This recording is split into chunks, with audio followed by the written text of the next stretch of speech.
Hello all, this is Skinny and welcome to my safe space, the only place where I feel safe. Today I want to talk about Star Wars. This will just be a fun little unscripted video that I'll do occasionally just to break up the book reviews and keep content going up on my channel. So it'll be fun so people understand why I script my videos. Growing up, I first started playing the Lego Star Wars game initially. I could watch movies thousands and thousands of times and never really connect to them, unlike video games where I get immersed in the actual content and interact with it on a more fundamental level. I started getting really into the lore of Star Wars itself by playing the first two Kotor games. I think I played the first one initially and probably was equally as shocked throughout the game, but then I understood the whole plot twist with Revan and everything. KOTOR 1 and 2 are set in the Old Republic era, so before even the Disney stuff. But I want to talk about KOTOR 1 and my experiences playing that game.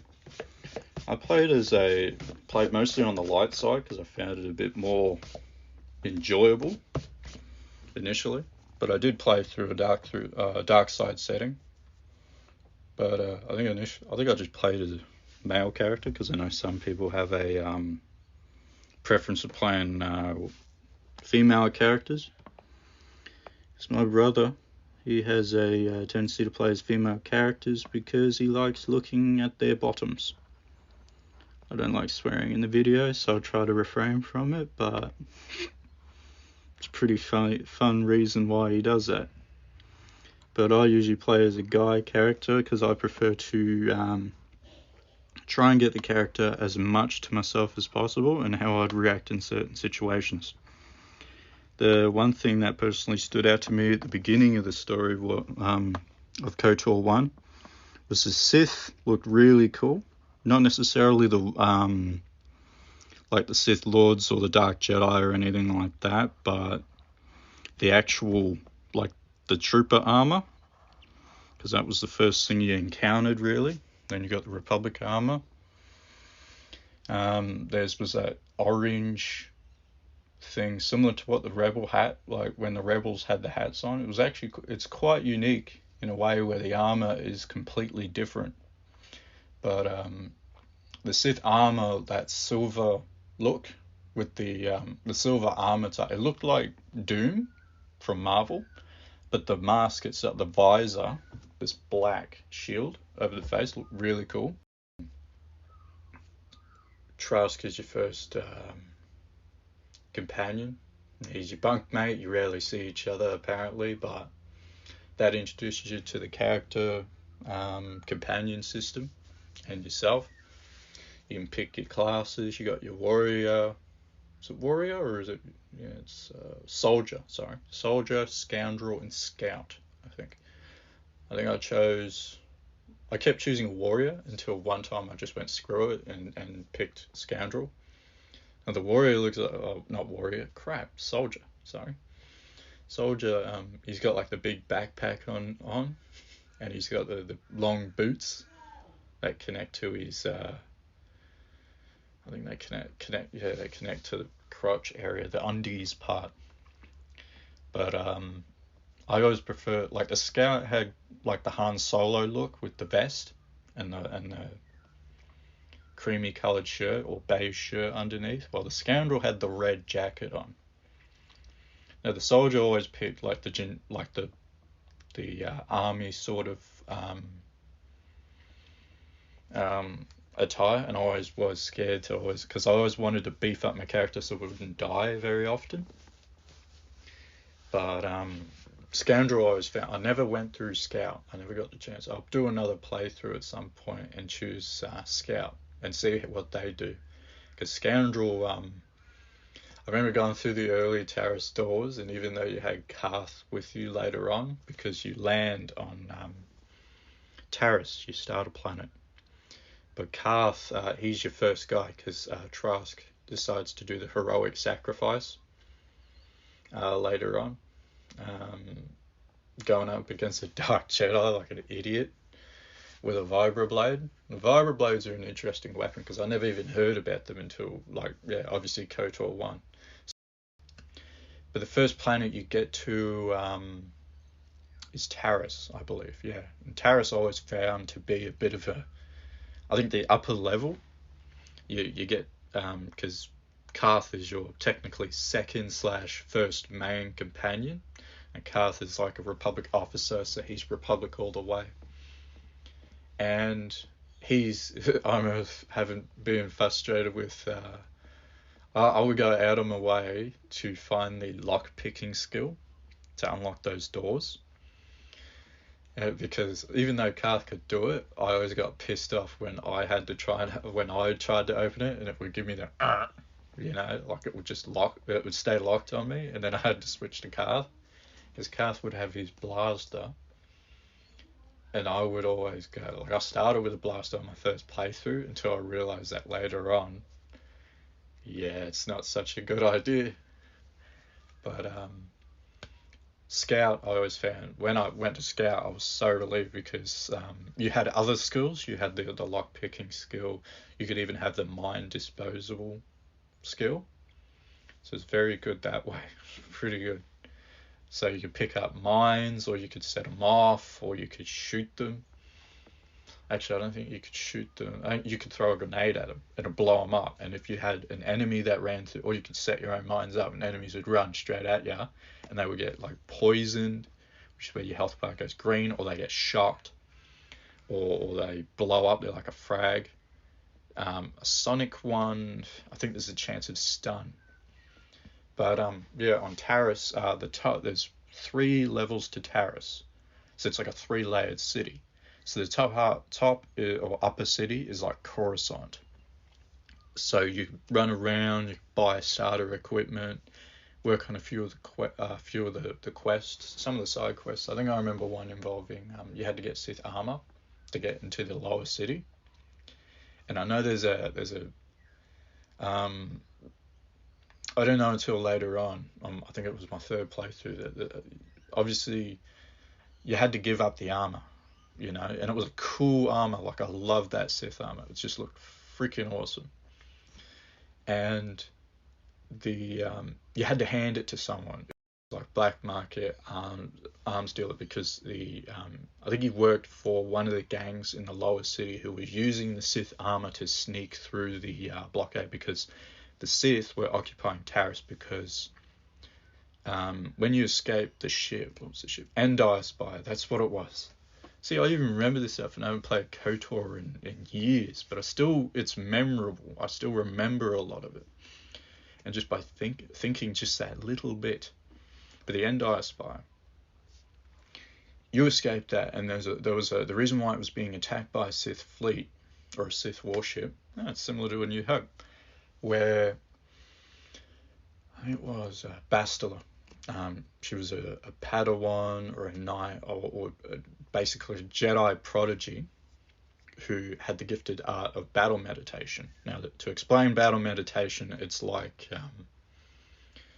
it's using the Force to give allies a boost in their morale, so they would fight harder, fight better, fight quicker. They would be a lot more sharper. So it was like a boost, if that makes any sense.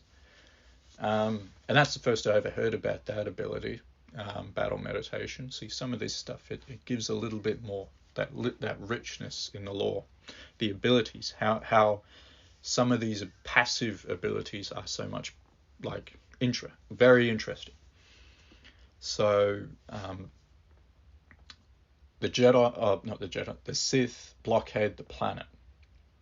They put the planet on lockdown, and Taris, I believe, is a neutral planet in this obviously was a neutral planet in this conflict. So the Sith sent down troops to basically look. So that's why the Sith have occupied the planet. Your character is just this anonymous soldier. I'm surprised. Like, the one thing that doesn't make sense is you'd think they would have heard about Karth, because he's a Republic official. Like, he's actually important to a degree. Unless at that point he was a rookie, but I doubt it. He was I think he was like a captain or something. but I don't know if he was the general or anything like that of the ship. I think he was a captain at that point and hadn't led the ship. So we're on Taris. So back to the Sith armor. I really like the armor. Like it was a disguise for the lower city, and you had to hand it back. Now I found out there was a bit because I love that armor. I didn't want to give it up, and I researched a way to try and find a way to keep the armor, and I did. I think it was for my Sith playthrough. So it was when I turned evil and did all the most horrible things, and was pretty much a sadistic psychopath. You had to put the armor, the Sith armor, there was a Sith trooper armor, on your companion. So I put it on Karth, and then I did the quest. It went through everything, and I got to keep the armor. I'm like, oh, this is awesome. I love the armor. And then when I put it back on myself on that playthrough, it glitched onto my character, so it became his skin. So it was real. I'll mention it because it was really funny in the cutscene. But so on Taris, yeah, I kept the armor, and the armor actually had good. It had good ratings because it had 6 for 6. I think it was defense, and it was defense bonus, and that had a regular defense setting. 12 all up. Now it's good because most of the Jedi and it allowed you to use your force powers, because in that game, if you had armor on, like medium to heavy armor, you wouldn't be able to use like force lightning. You could use the stuff on the hotbar, but not your combat force abilities. So whether it was force lightning, because everyone wanted to use force lightning, for shot or drain or anything like that, you couldn't use that. But you could use your passive abilities down in the hotbar, like healing, speed. You could use those, but you couldn't use your combat ones, which pissed me off. But with the Sith armor on, it had better. But you had to use your wear the robes, and the robes had a. I don't think they had a defensive bonus, but I think they had like a 3 and 6 or a 3 and 5. They were just so crap for taking damage. So unless you had very good,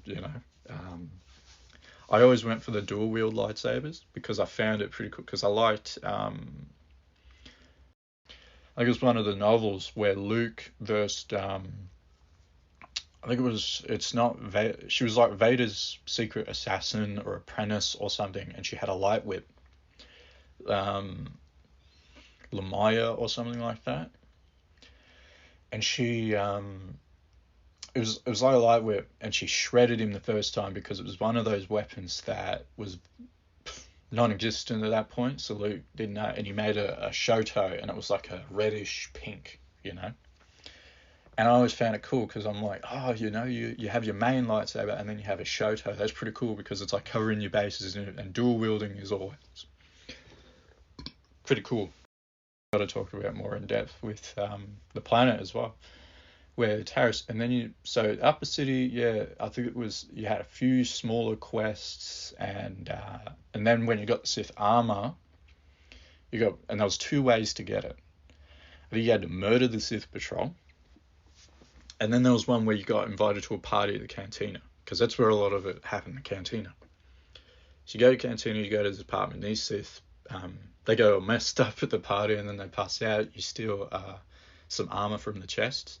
The chests were pretty cool when you went to apartments and went to everyone's rooms. I think there was one time I went to someone's room and they told me to piss off. I just went, oh, and then left. But then it turns out they, when I started talking about the lower city, that's where when you get permission to go down there in the Sith armor in the lower city, it's pretty much like, I'm not to say ghetto, but there's gangs down there. Like immediately when you get down there, there's 2 gangs, the Volca gang and the Hidden Becks, I believe. I don't want to say Hidden Deck because that sounds stupid, so I think it's Hidden Beck. I think the main guy, actually, Gadden Thick, I believe. Now, apparently he needs help with with the Hidden Volkers. Not the Hidden Volkers, the Volca gang. There are a pair of swoop gangs down in the lower city. The Volca gang and the Hidden Becks. The Hidden Becks seem to be this honourable, like upon entering the lower city, the pair of them go at it. and the hidden backs seem to be a bit more honourable, while the Volkers tend to attack everything. So there's a light side and a dark side, obviously. Now you meet the leader, Gaden Thek. Now he needs help retrieving a prototype swoop engine for the gang's race in the next few weeks or month. The time period is not, explained. Now, apparently the Volkers have captured Bastila and are throwing her up as a part of the prize. Cool. So Garden has tasked you with breaking into the Volker base to get the prototype. The issue is Mission Val, who you encounter in the cantina, possibly, in the lower city cantina. She is the only one who can break into that into that base. So you find out she's gone to the Undercity. You go to the Undercity, and in the Undercity it is pitch black because they get no light. The way that Taris is built, it's like 3 cities on top of each other. The Undercity is the poorest. The lower city is obviously full of gangs and drugs and crime, while the upper city is like Coruscant, a rich, vibrant metropolis. So it's, a literal display of the class systems. So in the Undercity, that's where all the poor people are. That's where there's infestations and disease and people in rags and rat ghouls, which are like this vampiric. It's not like vampirism. It's like lycanthropy, like werewolves, but they're not hairy.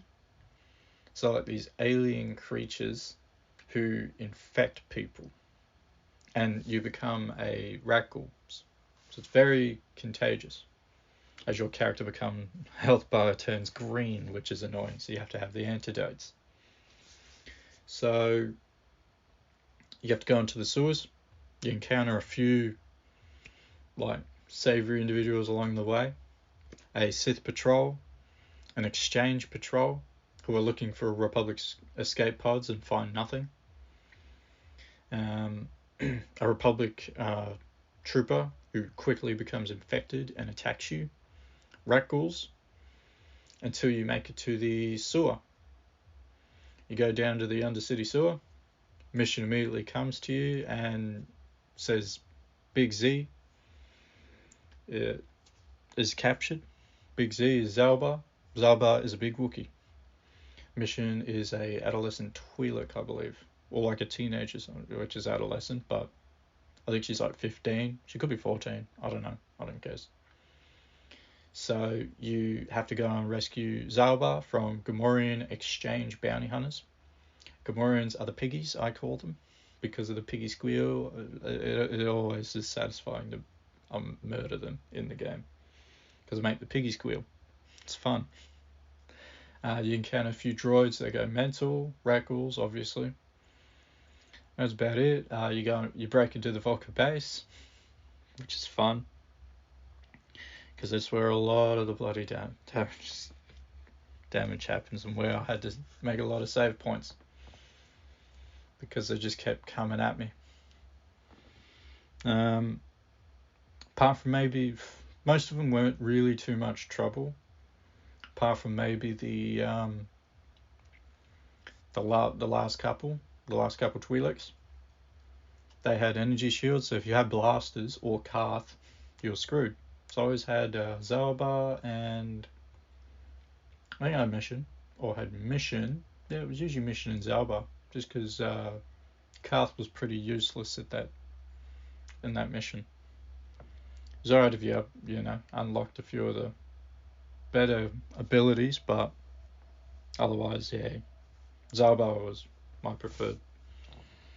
So after that, you return the prototype engine to Gadden. He lets you stay with the Bex until the swoop race. You win the swoop race. Brojik, who's the leader of the Volker gang, and Gadden's adopted son or biological son. I think he's adopted, but I'm not too sure. He protests, claiming the prototype, but you stole it, mate. So he protests. Obviously, there's a big melee. Brejik is killed, along with a few others. Bastila breaks out of a cage, claiming to have done it all on her own when you want to race and all that. Word gets around afterwards that Canderous wants to talk. You talk to Canderous. Canderous is an old school Mandalorian bounty hunter. I don't mean old school, I mean like Mandalorian Wars, which is only a few years removed, but I mean old school like honor and stuff. He doesn't hold grudges against Jedi and all that, but Canderous wants off the planet. And his boss hasn't been paying him as much as he'd like. So Canderous wants to leave. There's a Sith blockade around the planet preventing him from leaving. So the only way to do it is get the Sith launch codes to leave the planet. Okay, so what's next? Break into the Sith base. Another base you have to break into. But at least Canderous gives you a heads up and says, hey, there's a droid down at the shop. Go pick it up. It'll break into the base for you. So Canderous leaves the planet with you on the Ebon Hawk. The Ebon Hawk. Davin King had held that before the Sith started bombing it. Started bombing Taris. So then you leave on the Ebon Hawk and obviously go to Dantooine because Bastila thinks you've got potential. Being a 30-year-old dude. Or mid-20s. I don't know how old Revan is at that time. Oh, that's a lovely spoiler, isn't it? Yeah. But I really like Taris. It was a very good introduction, very good starter planet. Just started off in comparison to Kotor 2. I didn't like Paragus. Paragus sucked. Too much dialogue. I think it was due to probably the development. There just wasn't like it was. You had something, but you didn't get enough time. Just not enough. It could have been better, but it's hard to follow up on the first game. But it was just so close, just so close. You had something, but it didn't help. As it concerns with the sequel, I don't know. I really liked. I liked the potential that the companions had. The companions. I actually to talk about Kotor 1's characters, like the characters that Kotor 1 had later on, like you pick up Juhani on Dantooine, you pick up Jolie Bindo on Kashyyyk, you pick up the notorious HK-47 on Tatooine. If you're going to go through Tatooine, actually if you're going to go through any of the planets, you have HK-47 with you, even though he's a droid.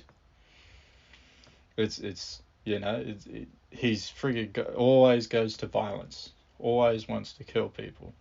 He's so friggin' good. There's a few occasions where after the third planet, when Malik reintroduces himself into the plot,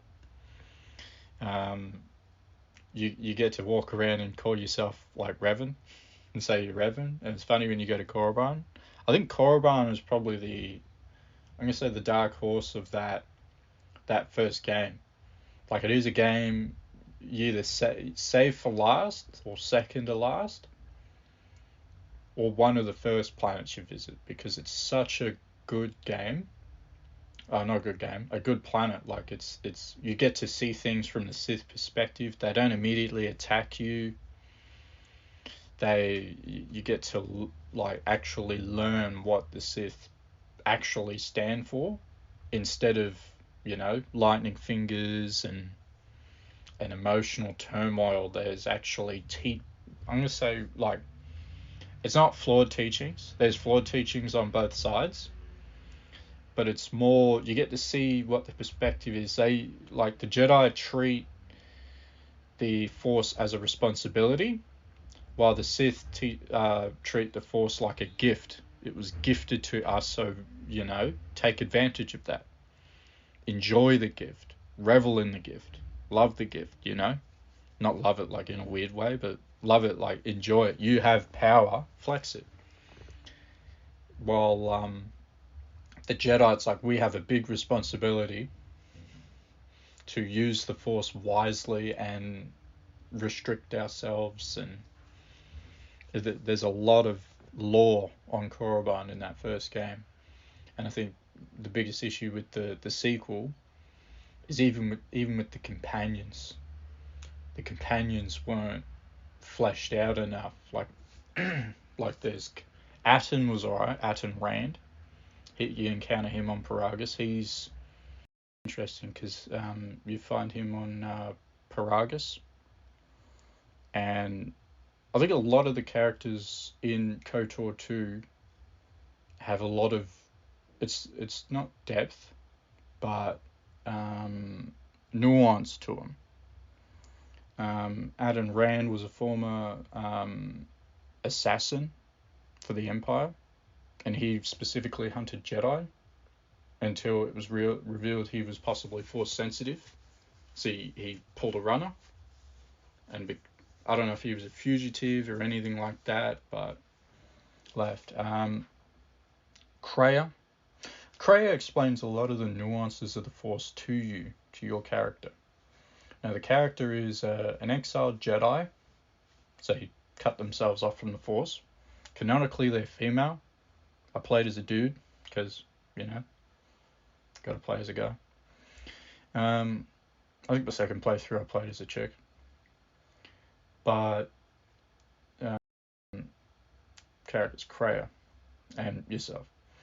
Now, you're a former general of Revan's army, who participated throughout the wars, or the whole Mandalorian War, until when the war ended, a lot of the Jedi that went to fight with Revan didn't come back. They stayed with Revan or joined Revan's cause. Even with the Republic soldiers, they all joined his Sith Empire. So your character was the only one who went back to the Jedi Temple. Jedi Temple? Yeah, Jedi, and was exiled, and so on and so forth. So you fly around the galaxy for a bit until you're attacked by the Triumvirate, or just one of them. Kreia had obviously intercepted you, and she joins the party. And she's a very interesting narrator, and talks about the nuances of the Force. And massive twist later, and I'm saying that with quotations, she betrays you. Well, it's not really a betrayal. It's more that you just busted your butt to flesh out all the Jedi. The Jedi that were left after so many wars and so many bloody purges, that she just murders them, all three of them, in a nice little swipe. You're just like, oh shit. So what do I do now? Well, I've got to kill her. Okay, lovely. And her perspective is quite interesting because she doesn't believe herself to be in touch, like to be a dark side user or a light side user, but she hates the Force itself. She wanted to recreate something like Malachor 5, the destruction of Malachor 5, so much that the Force itself wouldn't recover. Now, there's probably people who are better experts at Force wounds and what a Force wound is.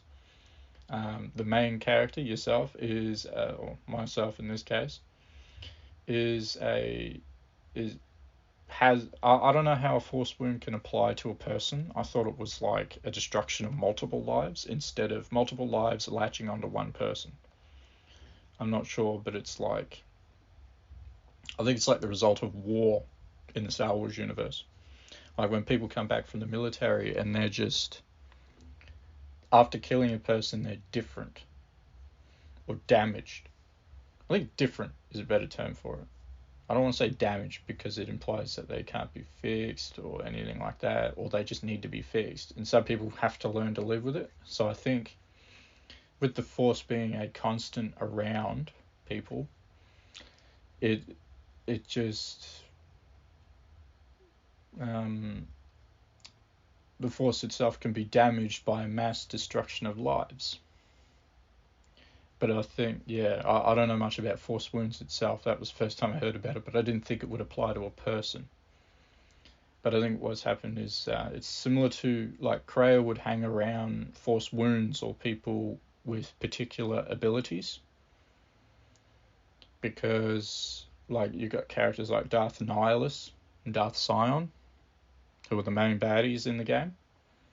Now, Darth Nihilus is pretty much a spectre who has to eat to absorb.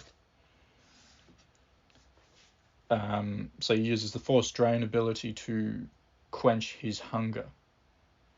Darth Sion is pretty much a Deadpool lookalike who keeps getting up even after being cut down because it's his hatred. He's fueled on hatred. And he only dies because he falls in love with your main character. And if you're a dude, it's a bit uncomfortable. If you're a chick, okay, fair enough. But, so Kreia was exploring, so your main character's ability is pretty much maxing out the charisma stat, being able to make friends who will follow you to, it's like making Force bonds. And I think she explains it as your friends more people join your cause, the more stronger you become. It's like, she explains it in a way, like how it's in an interesting way, how you leveled up, and even your friends leveled up not long after you, how your friends become more connected to the Force. It's interesting. Like, it was an interesting way to explain game mechanics. But, beat her. I should talk about the other companions. The other companions, Ad and Ran. I feel a lot of them are bland, even though that there was nuance to their characters, or could have been nuance to the characters. I feel KOTOR 2 mostly just suffered due to just its production time. And that's really about it. Like, you got the return of HK, you got the return of the normal astromech, you got Goto, I think it's Goto, who's a robot of the exchange. And that becomes part of the story. I don't want to talk much about KOTOR 2's story in comparison, because I feel a lot of it is just figuring stuff out, while KOTOR 1 had a clear plot. Now, it was probably due to the development, honestly. But yeah, it's just, that's an issue. It's a big problem, because a lot of stuff, I know there's patches for it and everything like that, but if they're going to remake those, like KOTOR 1, I think they've been working on that for a while. They should remake the sequel. And if KOTOR 1, I hope they don't screw it up.